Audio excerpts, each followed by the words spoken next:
ഒരു ഹൃദയമാണെന്ന് നോക്കിയേ. പിരിയാതെ പ്രിയരിൽ വസിക്കാൻ ഈശോ സ്നേഹത്തിൻ കുദാശയായി. കുദാശ തന്നെ രൂപപ്പെട്ടതിൻ്റെ ഉദ്ദേശം നമ്മളെ വിട്ടുപിരിഞ്ഞു പോകാതിരിക്കാനുള്ള ദൈവത്തിൻ്റെ അഗമ്യമായ സ്നേഹത്തിൻ്റെ ആഗ്രഹമാണ്. അതുകൊണ്ട് തന്നെ കുർബാന കൂടണമെന്ന് പറയുമ്പോൾ കർത്താവിൻ്റെ സ്നേഹത്തിൽ നമ്മൾ ഐക്യപ്പെടുകയാണ് ചെയ്യണത്. ശ്രദ്ധിക്കട്ടെ. ഹല്ലേലൂയ ഹല്ലേലൂയ ഹല്ലേലൂയ ഹല്ലേലൂയ മഹത്വം മഹത്വം ആരാധന ആരാധന ഹല്ലേലൂയ ഹല്ലേലൂയ മഹത്വം മഹത്വം ആരാധന ആരാധന ഹല്ലേലൂയ. ഞങ്ങൾ കുർബാന അഭിഷേകം നൽകണമേ. കുർബാന പോലും ശരിക്കും പരിശുദ്ധ കുർബാന പോലും എന്താണ്? കവനൻ്റാണ്, ഉടമ്പടിയാണ്. ഉടമ്പടി ഒരു പെർഫെക്റ്റ് ആൻഡ് പവർഫുൾ ഫോർമുലയാണ്. നിങ്ങളത് എങ്ങനെ അനുഷ്ഠിക്കുന്നു എന്നതാണ്. ഇപ്പോൾ കുർബാന തന്നെ എത്രയോ പേര് അനുഷ്ഠിക്കുന്ന വ്യത്യസ്തമായ അനുഭവങ്ങളല്ലേ. അതാണ് അച്ഛൻ ആദ്യമേ പറഞ്ഞത്. നിങ്ങളുടെ അറിവിന് ആനുപാതികമായിരിക്കും നിങ്ങളുടെ അനുഭവം. അറിവിന് ആനുപാതികമായിരിക്കും. ഉടമ്പടിയും അങ്ങനെ തന്നെയാണ്. ഉടമ്പടിയിൽ നിങ്ങൾക്ക് എന്ത് അറിവുണ്ട് അതനുസരിച്ച് അത് കറക്റ്റ് ആകത്തുള്ളൂ.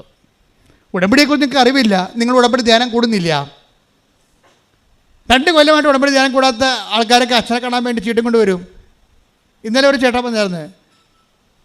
അപ്പോൾ ഞാൻ ചോദിച്ചു, ഇത് തൻ്റെ ഉടമ്പടി അല്ലല്ലോ എന്ന് പറഞ്ഞു. അല്ല, ഭാര്യയുടേതാണ്. പിന്നെ ആ സംഭവം അയാളുടെ മുഖത്തിൽ നോക്കുമ്പോൾ അറിയാം അയാൾക്ക് ഉടമ്പടിയായിട്ട് ബന്ധമില്ലെന്ന്. ഒന്നും ചെയ്തില്ല. കാര്യം ഞാൻ അവിടെ കുടുംബമല്ലേ ഉടമ്പടി, ഭാര്യയല്ലേ ഉടമ്പടി എടുത്തിരിക്കണത്. അപ്പോൾ ഭർത്താവിന് അവകാശമുണ്ട്.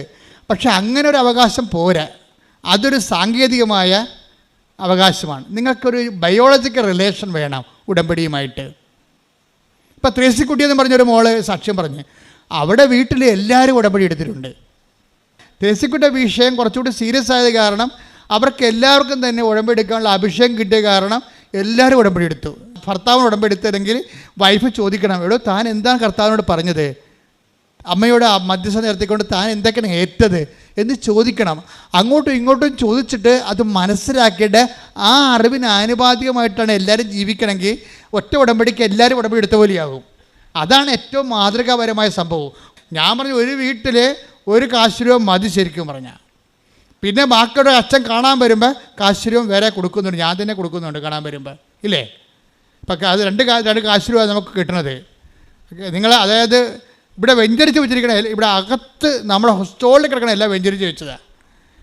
ഉടമ്പടി അച്ഛൻ ആൾക്കാരെ വരുമ്പോൾ ഞാൻ ആ പെർട്ടിക്കുലർ സബ്ജക്റ്റ് ഫോക്കസ് ചെയ്തുകൊണ്ട് സ്പെഷ്യലായിട്ട് അത് ബ്ലെസ് ചെയ്യും. ഉടമ്പടി കാശുരൂപം എന്ന് പറയണത് സർവസ്പർശിയായിട്ട് ദൈവത്തിൻ്റെ പ്രമാണമായിട്ട് നീ ഉടമ്പടി എടുത്ത ബന്ധമാണത്. അത് ആക്ടിവേറ്റ് ചെയ്യണത് വിശ്വാസ പ്രമാണത്തിലാണ് ആക്ടിവേറ്റ് ചെയ്യണത്. അത് ഏത് കാലത്തും അത് വർക്കൗട്ട് ചെയ്യും. അതുകൊണ്ടാണ് ഉടമ്പടി കാശുരൂപം മിസ്സാകരുത്, ട്രാൻസ്ഫർ ചെയ്യരുതെന്ന് പറയും. കാര്യം ട്രാൻസ്ഫർ ചെയ്യാൻ മറ്റവർക്ക് അർഹതയില്ല. നിൻ്റെ മകളാണ്, അവർ യാത്രയാണ്, ഉടമ്പടി കാശിന് നീ കൊടുക്കരുത്. കാരണം അവൾക്കത് ഉടമ്പടി എടുത്തിട്ടില്ലെങ്കിൽ അത് പിടിക്കാനുള്ള അർഹത അവൾക്കില്ല. അതതിൻ്റെ സംഭവം. പിന്നെ ഉടമ്പടി കാശുരൂപം നിങ്ങൾക്ക് നഷ്ടപ്പെട്ടു പോയാൽ, ഇൻ കേസ് ചിലർക്ക് നഷ്ടപ്പെട്ടു പോരെ, അപ്പോൾ പണ്ടത് ഞങ്ങൾ അഡ്മയർ ചെയ്യുമായിരുന്നു, ഇപ്പോൾ അത് വിശ്വസിക്കുന്നില്ല. കാര്യം നഷ്ടപ്പെട്ടു പോയാൽ നിങ്ങൾ പറയും, ഇനി നിങ്ങൾക്ക് ഉടമ്പടി കാശുമില്ല, നിങ്ങൾക്കത് കാശുമില്ലാതെ തുടരാൻ പറ്റും, പക്ഷേ കാശുരൂപം വേണമെന്നുണ്ടെങ്കിൽ വേറെ ഉടമ്പടി എടുക്കാൻ പറയും. എന്താ കാര്യം? ആ ഉടമ്പടി കാശുരൂപമാണ് ഇതിൻ്റെ അകത്ത് മെയിനായിട്ടുള്ള മർമ്മം എന്ന് പറയണത്, ഉടമ്പടി തൈലവും. അപ്പോൾ അത് ഈ വിഷയം രണ്ടും വേറെ കിട്ടത്തില്ല. എപ്പോഴും നമ്മൾ ശ്രദ്ധിക്കണം. ഈ നേർച്ച വസ്തുക്കളൊക്കെ ഉപയോഗിക്കുമ്പോൾ ഉടമ്പടി തൈലം നിനക്ക് പാസ് ചെയ്യാമൊക്കെ പറ്റും, ആൾക്കാർക്ക് കൊടുക്കാൻ. നിനക്ക് ഉടമ്പടി എടുത്തിട്ടുള്ള വ്യക്തിയാണെങ്കിൽ നിനക്ക് ആൾക്കാർക്ക് അത് അപ്ലൈ ചെയ്യാൻ പറ്റും. കാര്യം നീയല്ലേ ഉടമ്പടി എടുത്തിരിക്കണത്. കൊടുത്തുവിടുക എന്നൊക്കെ പറഞ്ഞു കഴിഞ്ഞാൽ അത് എന്തുമാത്രം വർക്കൗട്ട് ചെയ്യുന്ന അറിയത്തില്ല. കാര്യം ഇതെല്ലാം വർക്കൗട്ട് ചെയ്യണത് ഉടമ്പടി ബേസ്ഡിലാണ് വർക്ക് ചെയ്യണത്.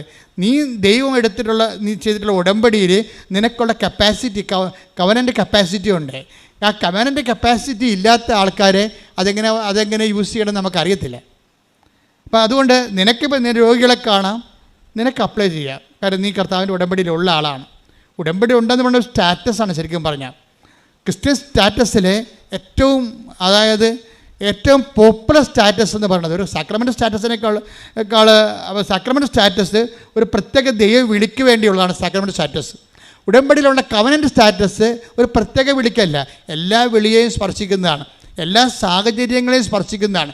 എല്ലാ സിറ്റുവേഷനിലും നീ അനുഭവിക്കുന്ന സങ്കടങ്ങളെ അഡ്രസ്സ് ചെയ്യുന്നതാണ് കവനൻ്റ് സ്റ്റാറ്റസ് എന്ന് പറയുന്നത്. അതുകൊണ്ടാണ് ആ സ്റ്റാറ്റസ് പോകാതിരിക്കാൻ വേണ്ടി 2 ആഴ്ചയിൽ ഒരിക്കൽ നീ കുമ്പസാരിക്കണം എന്നൊക്കെ പറയും. കാര്യം 2ാമത്തെ വിളിച്ച് നീ നിൻ്റെ കാരുണ്യ പ്രവൃത്തികളിലും അപ്പോസ്തല പ്രവൃത്തികളിലും നീ വളരെ ഫ്രഷ് ആയിരിക്കണമെന്ന് പറയും. അപ്പോസ്തല പ്രവർത്തനം കാരുണ്യ പ്രവൃത്തിയും ഉടമ്പടിയിൽ ഒരാളെ സ്റ്റാറ്റസ് കോ മെയിൻറ്റെയിൻ ചെയ്യണതിന് സഹായിക്കും. അവൻ്റെ ഉടമ്പടി കൃപാവരമില്ലേ, അതിൻ്റെ നിലനിൽപ്പ് സംരക്ഷിക്കുന്നതിന് സഹായിക്കുന്നതാണ് അപ്പോസ്തല പ്രവർത്തനങ്ങൾ. നമ്മളതിനെ സുവിശേഷ വേല എന്നൊക്കെ പറയും. പത്രം കൊടുക്കണില്ലേ, അത് അപ്പോസ്തല പ്രവർത്തനം. നിങ്ങൾക്ക് പ്രസംഗിക്കാൻ അറിയാൻ പാടാത്തത് കൊണ്ടാണ് 10,000 മനുഷ്യരുടെ സാക്ഷ്യങ്ങൾ നിങ്ങൾ കൈമാറുന്നത്. പ്രസംഗിക്കാൻ അറിയാൻ പാടില്ലാത്തവർക്ക് പത്രം മേടിച്ച് കൊടുക്കും നമ്മൾ. നമുക്ക് പ്രസംഗിക്കാൻ അറിയത്തില്ല, പ്രസംഗിക്കണമെങ്കിലും അതുപോലെ പ്രസംഗിക്കാൻ അറിയാവുന്നവർക്ക് നല്ലതാണ്. ചിലർ പ്രസംഗിക്കുകയും ചെയ്യുന്നുണ്ട്, ചിലർ പത്രം കൊടുക്കും, പ്രസംഗിക്കുകയും ചെയ്യും, അവരോട് സംസാരിക്കുകയും ചെയ്യും. അതാണ് അപ്പോസ്തല പ്രവർത്തനം എന്ന് പറയുന്നത്. അപ്പോസ്തല പ്രവർത്തനം നീ പത്രം കൊടുക്കുകയും സംസാരിക്കുകയും ചെയ്യണമെങ്കിൽ, ഇപ്പോൾ ഈ തെരേസിക്കുട്ടിയുടെ സാക്ഷ്യം അതാണ്. വയനാടത്തെ മാനന്തവാടി കത്തിൽ രൂപത കരുതിയാണ് തെരേസിക്കുട്ടി പറയണത്, ഞാൻ കല്യാണം ക്ഷണിക്കാൻ പോയപ്പോൾ പോലും കല്യാണക്കുറിയുടെ കൂടെ അത്രയും തന്നെ പത്രം കൊണ്ടുപോയി എന്നാണ് പറയണം. കല്യാണക്കുറി കൊടുക്കണ വീട്ടിലെല്ലാം പത്രം കൊടുത്തിട്ട് സംസാരിക്കും ഞാൻ അവരോട്. പോരെ, കല്യാണം ക്ഷണിക്കാൻ പോവുകയാണേ, ആൾക്കാർ എന്തുമാത്രം മാറ്റമാണ് മാറണമെന്ന് നോക്കിയേ.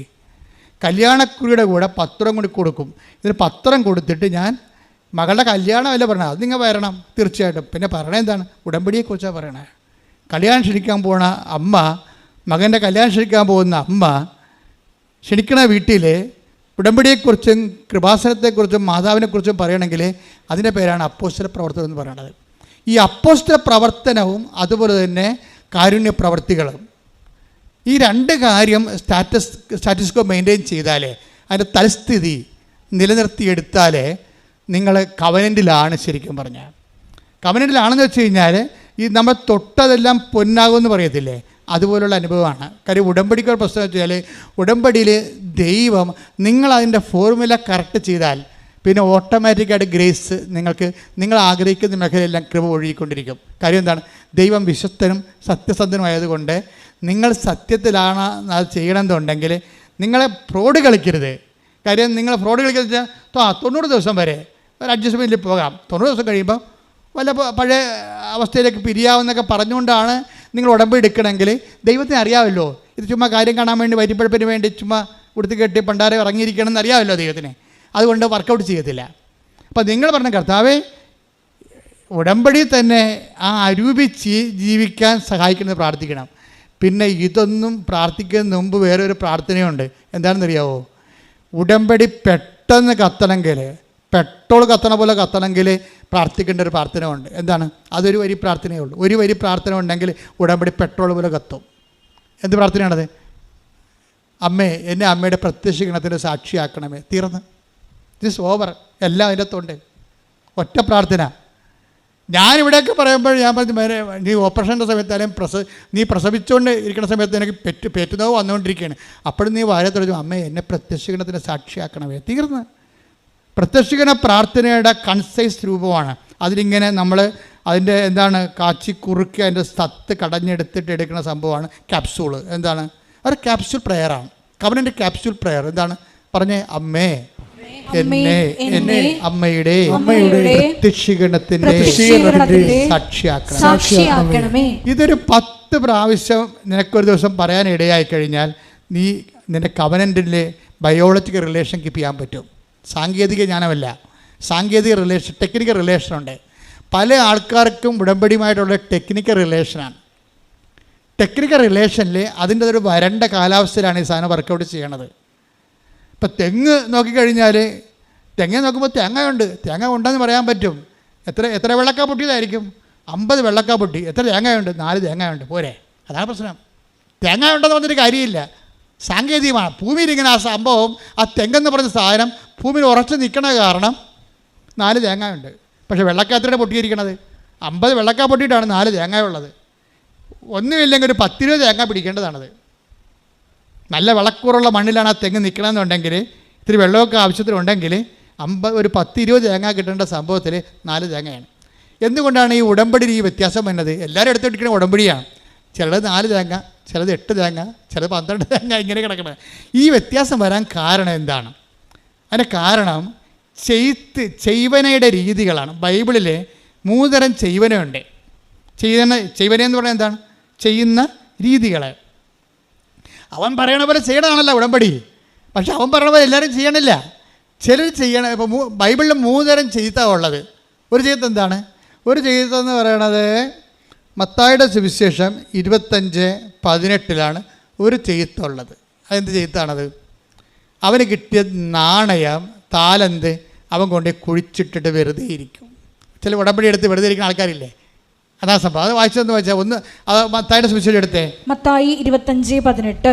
എന്നാൽ ഒരു താലന്ത് ലഭിച്ചവൻ പോയി നിലം കുഴിച്ച് യജമാനന്റെ പണം മറച്ചു വെച്ചു. അതാണ് അപ്പോൾ അവൻ അപ്പം അതിന് മൊത്തം വായിച്ചതൊക്കെ മനസ്സിലാകത്തുള്ളത്. മൊത്തം ഒന്ന് വായിച്ചത് മത്തായി ശ്രീകാട് സുവിശേഷം 25:14 മുതലുള്ള ഒരുവൻ യാത്ര പുറപ്പെടുന്നതിന് മുമ്പ് പറഞ്ഞേ.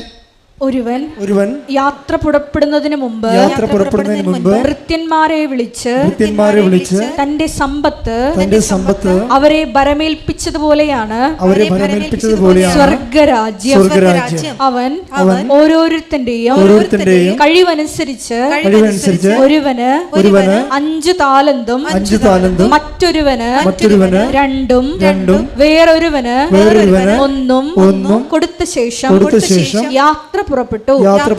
5 താലന്ത് ലഭിച്ചവൻ ഉടനെ പോയി വ്യാപാരം ചെയ്ത് 5 താലന്ത് കൂടി സമ്പാദിച്ചു.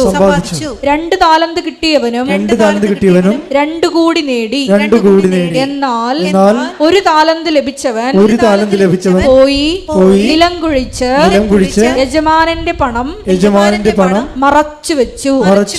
അപ്പൊ ഇങ്ങനെ ഒരു രീതിയുണ്ട്. ഉടമ്പടി എടുക്കാം, പക്ഷെ ഉടമ്പടി മറച്ചു വെക്കും ആൾക്കാർ. വീട്ടുകാർ പോലും അറിയത്തില്ല ഒരു ഉടമ്പടി എടുത്തതാണെന്ന്.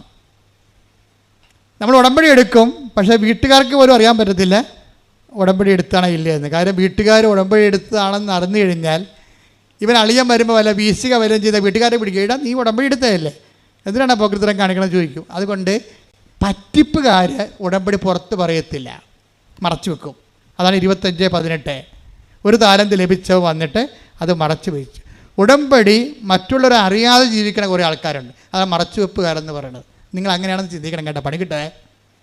ഉടമ്പടി എടുത്തിട്ട് മറച്ചു വെക്കുക. ഞാൻ ഉടമ്പടി എടുത്തതായിട്ട് വീട്ടുകാർക്കോ നാട്ടുകാർക്കോ അറിയാൻ പറ്റത്തില്ല.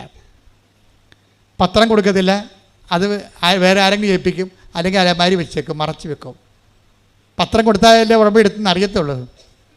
അപ്പോൾ ഇങ്ങനെ മറച്ചു വെച്ചാൽ സ്വാഭാവികമായിട്ടും എന്താ സംഭവിച്ചിരിക്കണത്?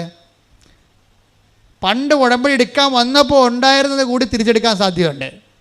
25 വായിച്ചേ. മത്തായി 25:25. അതിനാൽ ഞാൻ ഭയപ്പെട്ട് നിന്റെ താലന്ത് മണ്ണിൽ മറച്ചു വെച്ചു. ഉടമ്പടി മറച്ചു വെച്ച കക്ഷികളാണ്. ഇതാ നിന്റേത് എടുത്തുകൊള്ളുക. യജമാനൻ പറഞ്ഞു ദുഷ്ടനും മടിയനുമായ വൃത്യ. ഉടമ്പടി എടുത്തിട്ട് മറച്ചു വെക്കുകയോ പത്രം കൊടുക്കാതിരിക്കുകയോ അലമാരി വെച്ച് പൂട്ടുകയോ ചെയ്താൽ കേൾക്കണ ഇവിടെ കേട്ട ദുഷ്ടനും മടിയനുമായ ഭൃത്യ. ഞാൻ വിതയ്ക്കാത്തിടത്ത് നിന്ന് കൊയ്യുന്നവനും വിതറാത്തിടത്ത് നിന്ന് ശേഖരിക്കുന്നവനും. ഇത്രയും സാഹിത്യമൊന്നും പറയത്തില്ലെങ്കിലും നമ്മൾ തന്നെത്താൻ മനസ്സിൽ പത്രം കൊടുക്കണം, ഇത് ആരെക്കൊണ്ട് പറ്റുമെന്ന് ചോദിക്കും. മനസ്സിലായില്ലേ? ഇതാണ് സംഭവം. അതായത് വിതയ്ക്കാത്തിടത്ത് നിന്ന് കൊയ്യുന്നവനും വിതറാത്തിടത്ത് നിന്ന് ശേഖരിക്കുന്നതിനുമായ ആണെന്ന് നീ മനസ്സിലാക്കിയിരുന്നല്ലോ. അപ്പോൾ ഇതാ സംഭവം. ഉടമ്പടി എടുത്തിട്ട് ആക്ടിവേറ്റ് ചെയ്യാത്ത ആൾക്കാരുണ്ട്. അതാണ് ഒരു ഘടകം ആൾക്കാർ. അപ്പോൾ അവർക്ക് അവരുടെ ബ്രാൻഡ് ചെയ്തിരിക്കുന്നത് എന്താണ്? ദുഷ്ടനും മടിയനുമായ ഭൃത്യ. അതുകൂടി എടുത്തിട്ട് അവൻ്റെ കൃപ കൂടി ഉണ്ടായിരുന്ന കൃപ കൂടി എടുത്തു മാറ്റും. എപ്പോഴും നമ്മൾ ശ്രദ്ധിക്കേണ്ടതാണ്. അതാണ് ഞാൻ എപ്പോഴും പറഞ്ഞത്, നിങ്ങൾ ആലപ്പുഴ വന്ന് പണിമേടിക്കുക എന്ന് പറഞ്ഞൊരു കാര്യം. വീട്ടിൽ കുത്തിയിരിക്കാൻ പാടില്ല. എന്തിനാണ് വണ്ടിക്കാശി കിടന്നത്? ആലപ്പുഴ വന്ന് എന്തിനാണ് പണിമേടിക്കണം എന്നൊക്കെ ഞാൻ പച്ച മലയാളത്തിൽ ചോദിക്കുന്ന കാര്യം എന്താണ്? ചില ആൾക്കാർ ടേസ്റ്റ് നോക്കാൻ വേണ്ടി ഉടമ്പടിയുടെ ഉപ്പ് നോക്കാൻ വേണ്ടി വരും. എന്നിട്ട് അവരതൊന്നും ചെയ്യത്തുമില്ല. അത് വീട്ടിൽ അപ്പോൾ എന്തെങ്കിലും വിഷയം ഉണ്ടാകുമ്പോൾ ഉടമ്പടി തൈലം ആലപ്പുഴ പോയപ്പോൾ മാതാവിൻ്റെ ഒക്കെ ഇത് മേടിച്ചാലല്ല, അവിടെ എവിടെയോ കാണും, ഒന്ന് നോക്കിക്കുക. ഇവർ വെച്ച സ്ഥലം പോലും അറിയാൻ പാടില്ല. അവർ അത്ര ഉള്ള വെടുകന്മാർ ഈ സംഭവം എടുത്തിട്ടുണ്ട്. അപ്പോൾ അതുകൊണ്ട് വെറുതെ ആവശ്യമില്ലാതെ ദൈവത്തിനെ പരീക്ഷിക്കരുത്. അതാ മറച്ചു വെക്കുക എന്ന് പറയുന്നത്. ഉടമ്പടി മറച്ചു വെക്കുക. അതിന് കൊടുത്തിരിക്കുന്ന മറുപടി എന്താണ്? ദുഷ്ടഭൃത്യ, ദുഷ്ടനും മടിയനുമായ ഭൃത്യ. അപ്പോൾ ദുഷ്ടനും മടിയനുമായ ആൾക്കാർ മടിയൻ എന്ന് പറയുന്നത് എന്താണ്? പ്രവർത്തിക്കാൻ കഴിവില്ലാതെ പ്രവർത്തിക്കാതിരിക്കുന്നവരാണ് മടിയന്മാരെന്ന് പറയണത്.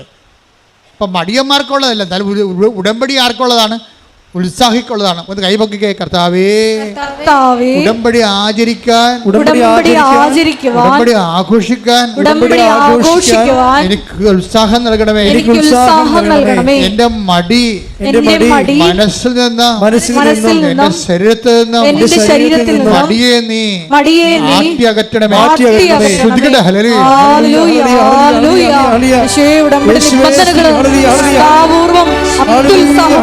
ചെയ്ത് വേഗം സാക്ഷ്യം പറയുവാൻ ഈ ആരാധനയിലൂടെ ഞങ്ങളെ അഭിഷേകം ചെയ്യണമേ.